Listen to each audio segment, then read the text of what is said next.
दोस्तों हम यूट्यूब पे एक सीरीज चालू कर रहे हैं जिसका नाम है सिलेक्शन वाली सीरीज। दोस्तों इस सीरीज में हम आपको हिस्ट्री के 500 या इम्पोर्टेंट जो क्वेश्चंस है वो कराएंगे जो कि एसएससी में पिछले 5 वर्षों में पूछे गए हैं। जो ये सीरीज है इसमें प्राचीन इतिहास, मध्यकालीन इतिहास और आधुनिक भारत का इतिहास ये तीनों रहेगा। तो दोस्तों एक वीडियो में हम 20 क्वेश्चन करेंगे तथा एक क्वेश्चन हम आपको देंगे जो कि होमवर्क रहेगा। तो चलिए वीडियो शुरू करते हैं। हमारा पहला क्वेश्चन है, कह रहा है बंगाल के प्रथम गवर्नर जनरल कौन थे। तो हमारा पहला ऑप्शन है रॉबर्ट क्लाइव, दूसरा है वारेन हेस्टिंग, तीसरा है लॉर्ड विलियम बेंटिक और चौथा है लॉर्ड कॉर्नवालिस। तो इसका सही ऑप्शन हो जाएगा वारेन हेस्टिंग, यानी बंगाल के प्रथम गवर्नर जनरल वारेन हेस्टिंग थे। तो कुछ फैक्ट है, 1773 के रेगुलेटिंग एक्ट के तहत इन्हें गवर्नर जनरल बनाया गया था। इन्होंने बंगाल में द्वैध शासन यानी डुअल गवर्नमेंट को समाप्त किया था। इनके समय में ही कलकत्ता में प्रथम सुप्रीम कोर्ट 1774 की स्थापना हुई थी। भारत के एकमात्र गवर्नर जनरल जिन पर ब्रिटेन में महाभियोग यानी इम्पीचमेंट चलाया गया था। तो हमारा अगला क्वेश्चन है, क्वेश्चन कह रहा है वेदों की ओर लौटो का नारा किसने दिया था। तो हमारा पहला ऑप्शन है स्वामी विवेकानंद, दूसरा है रामकृष्ण परमहंस, तीसरा है दयानंद सरस्वती और चौथा है राजा राम मोहन राय।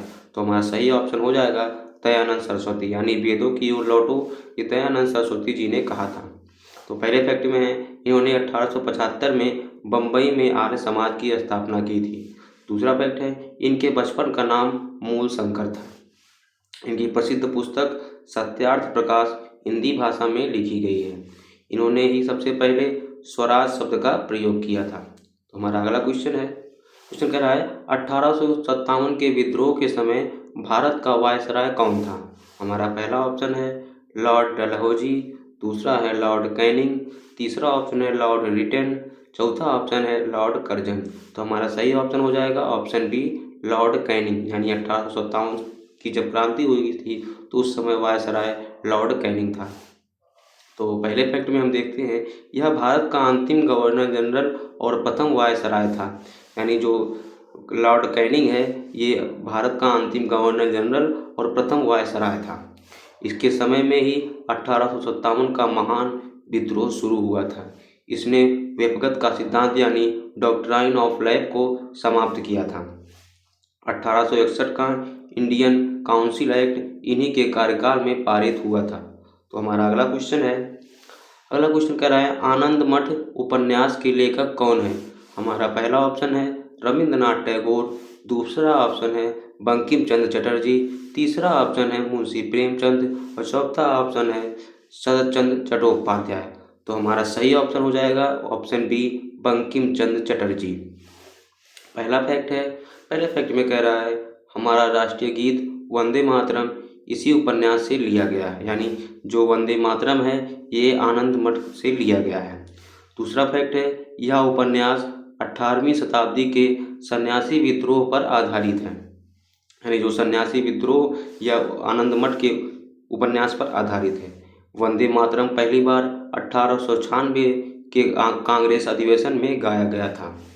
इन्हें साहित्य सम्राट के नाम से भी जाना जाता है, यानी बंकिम चंद्र चटर्जी जी को साहित्य सम्राट के नाम से भी जाना जाता है। हमारा अगला क्वेश्चन है, अगला क्वेश्चन कह रहा है गांधी इरविन समझौता किस वर्ष हुआ था। तो हमारा पहला ऑप्शन है ऑप्शन ए 1930, दूसरा ऑप्शन है 1931 और तीसरा है 1932 और चौथा है 1934। हमारा सही ऑप्शन हो जाएगा 1931। तो पहला फैक्ट है, यह समझौता 5 मार्च 1931 को दिल्ली में हुआ था। इसके तहत गांधी जी ने सविनय अवज्ञा आंदोलन स्थगित किया था। इसी समझौते के बाद गांधी जी द्वितीय गोलमेज सम्मेलन में शामिल हुए थे। सरोजिनी नायडू ने इन दोनों को दो महात्मा की संज्ञा दी थी, यानी गांधी को और इरविन को सरोजिनी नायडू ने दो महात्मा की संज्ञा दी थी। दोस्तों ये जो हम आपको बता रहे हैं कि पहला ऑप्शन, दूसरा, तीसरा और चौथा इसमें समय लग रहा है, तो हम डायरेक्ट आपको उत्तर बताएंगे और आगे का एक्सप्लेनेशन करेंगे। तो हमारा अगला क्वेश्चन है, कह रहा है भारतीय राष्ट्रीय कांग्रेस की स्थापना कब हुई थी। तो सही ऑप्शन हो जाएगा ऑप्शन बी 1885 यानी 1885 में कांग्रेस की स्थापना हुई थी। संस्थापक यानी भारतीय राष्ट्रीय कांग्रेस की जब स्थापना हुई थी तो इसके संस्थापक थे ए.ओ. होम यानी एलन विक्टोरियम होम इनका नाम है, जो एक रिटायर्ड अंग्रेज अधिकारी थे। पहला अधिवेशन बम्बई के गोकुलदास तेजपाल संस्कृत कॉलेज में हुआ था, यानी जो कांग्रेस का पहला अधिवेशन था वो गोकुलदास तेजपाल संस्कृत कॉलेज में हुआ था बम्बई में। कह रहा है कांग्रेस के पहले अध्यक्ष व्योमेश चंद्र बनर्जी थे, यानी जो पहला ये अधिवेशन हुआ था उसमें जो अध्यक्ष थे वो W.C. बनर्जी यानी व्योमेश चंद्र बनर्जी जी थे। उस समय भारत का वायसराय लॉर्ड डफरिन था। तो अगर आपसे पूछें कि जब भारतीय राष्ट्रीय कांग्रेस की स्थापना हुई थी तो उस समय वायसराय कौन था, तो लॉर्ड डफरिन था उस समय वायसराय। तो अगला क्वेश्चन है, कह रहा है आर्य समाज के संस्थापक कौन थे। तो हमारा सही ऑप्शन हो जाएगा दयानंद सरस्वती यानी ऑप्शन ए।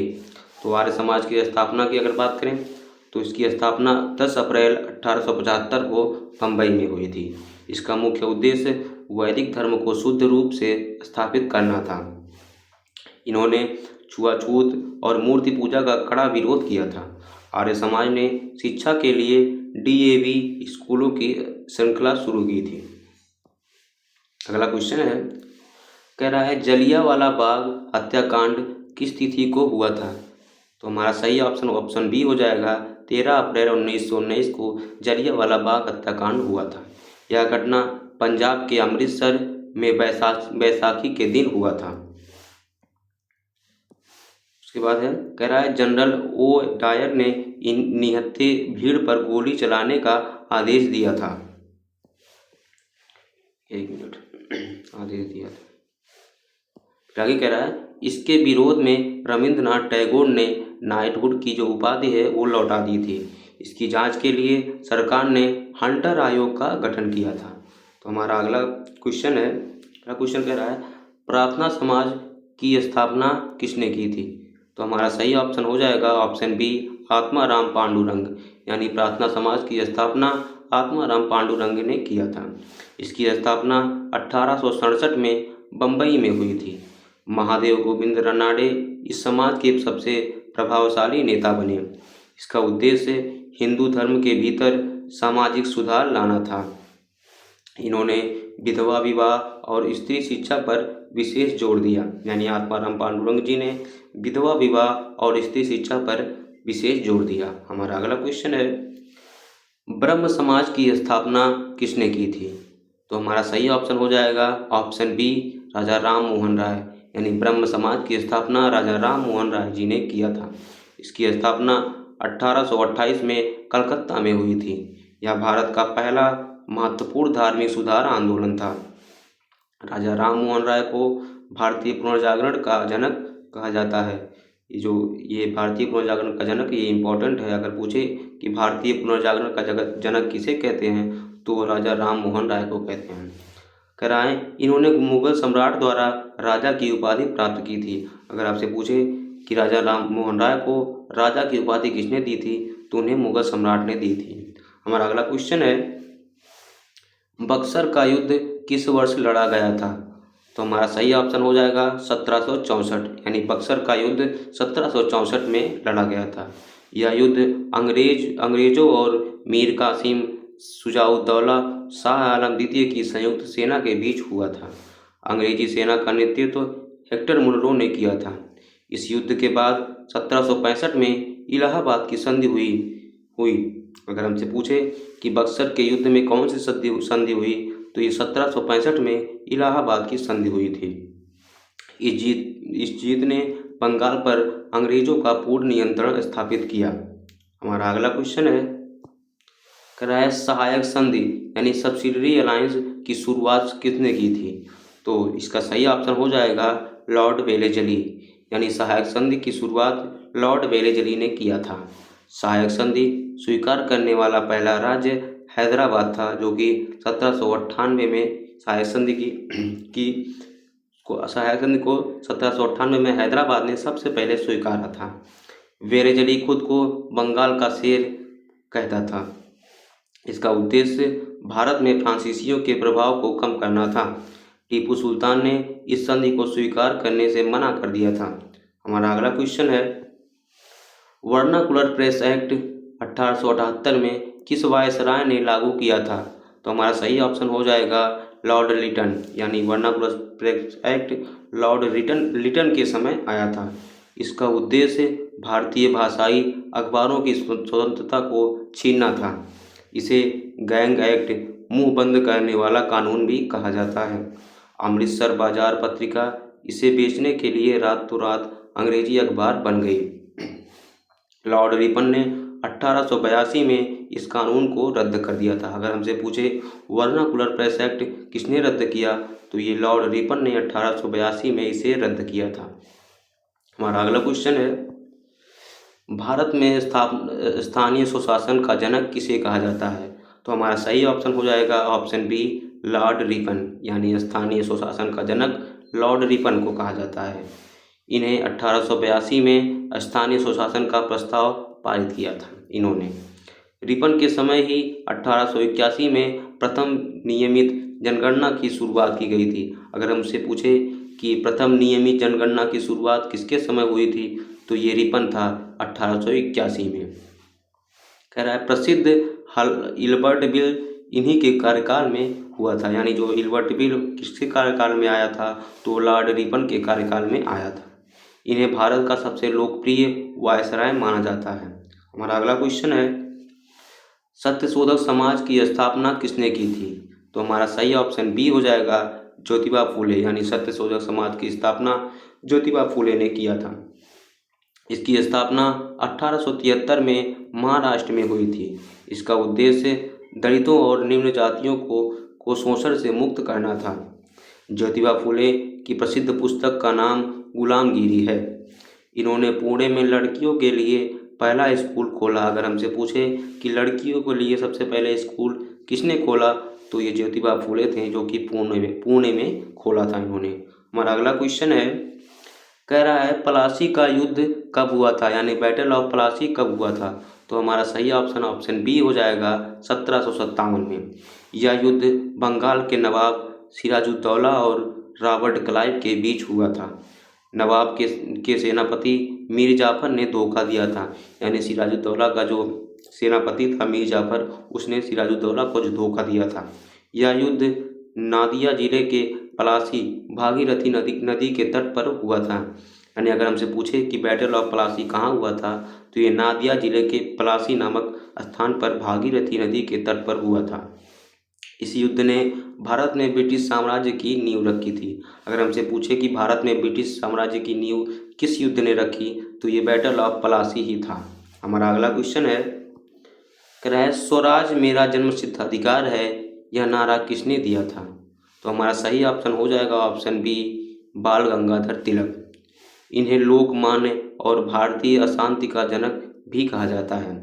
इन्होंने केसरी मराठी में और मराठा अंग्रेजी में अखबार निकाले हैं।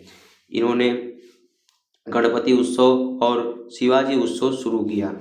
इनकी प्रसिद्ध पुस्तक का नाम गीता रहस्य। अगर हमसे पूछे गीता रहस्य किसकी पुस्तक है, तो ये बाल गंगाधर तिलक का है। अगला क्वेश्चन है, कह रहा है खिलाफत आंदोलन किस वर्ष शुरू हुआ था? तो हमारा सही ऑप्शन हो जाएगा ऑप्शन बी 1919 में। इसे अली बंधु यानी शौकत अली और मोहम्मद अली ने शुरू किया था। इसका उद्देश्य तुर्की के खिलाफा के पद को बचाना था, यानी तुर्की में जो खिलाफा का पद था उसका बचाना इनका मुख्य उद्देश्य था। गांधी जी ने हिंदू मुस्लिम एकता के लिए इसे समर्थन दिया था। 1924 में कमाल पाशा द्वारा खलीफा पद समाप्त करने पर यह खत्म हो गया। यानी 1924 में कमाल पाशा द्वारा खलीफा पद समाप्त करने पर यह समाप्त हो गया। यानी जब खलीफा पद समाप्त हुआ तो यह खिलाफत आंदोलन समाप्त हो गया। हमारा अगला क्वेश्चन है, आज़ाद हिंद फौज यानी NINA का गठन कहाँ हुआ था? यानी जो आज़ाद हिंद फौज का गठन कहाँ हुआ था तो हमारा सही ऑप्शन हो जाएगा ऑप्शन बी सिंगापुर में। तो इसकी जो स्थापना है वो सुभाष चंद्र बोस जी ने की थी। INA का विचार सबसे पहले कैप्टन मोहन सिंह को आया था। सुभाष चंद्र बोस ने 1943 में इसकी कमान संभाली। जय हिंद और दिल्ली चलो का नारा इन्हीं ने दिया था, यानी सुभाष चंद्र बोस जी ने। INA की महिला रेजिमेंट का नाम रानी झांसी रेजिमेंट था। हमारा अगला क्वेश्चन है, भारत छोड़ो आंदोलन क्विट इंडिया मूवमेंट जो है वो कब शुरू हुआ था? तो हमारा सही ऑप्शन हो जाएगा ऑप्शन बी 1942 में। यह 8 अगस्त 1942 को बम्बई के ग्वालियर टैंक मैदान से शुरू हुआ था। गांधी जी ने इसी आंदोलन में करो या मरो का नारा दिया था। अगर हमसे पूछे कि करो या मरो का नारा किसने दिया था, तो हमारा सही ऑप्शन हो जाएगा गांधी जी ने। और पूछे कि कहाँ दिया था, तो ये भारत छोड़ो आंदोलन में करो या मरो का नारा दिया गया था। इसे अगस्त क्रांति के नाम से भी जाना जाता है। ऑपरेशन जीरो आवर्स के तहत नेताओं को गिरफ्तार किया गया था। तो दोस्तों इस वीडियो में सिर्फ 20 क्वेश्चन हम करेंगे, यानी हर वीडियो में सिर्फ 20 क्वेश्चन करेंगे। ऐसे ही हम 500 क्वेश्चन जो हिस्ट्री के इम्पॉर्टेंट है, जो कि SSC में बार बार पूछे जाते हैं, हम आगे वीडियो में करेंगे। अगर वीडियो पसंद आई तो वीडियो को लाइक करें, चैनल को सब्सक्राइब करना ना भूलें। तो जो हमारा होमवर्क है वो होमवर्क है कि सत्यार्थ प्रकाश पुस्तक के लेखक कौन थे? तो इसका जो उत्तर है वो आपको कमेंट बॉक्स में देना है। आप कमेंट बॉक्स में इसका उत्तर ज़रूर दें, हम आपका कमेंट बॉक्स ज़रूर पढ़ेंगे। धन्यवाद।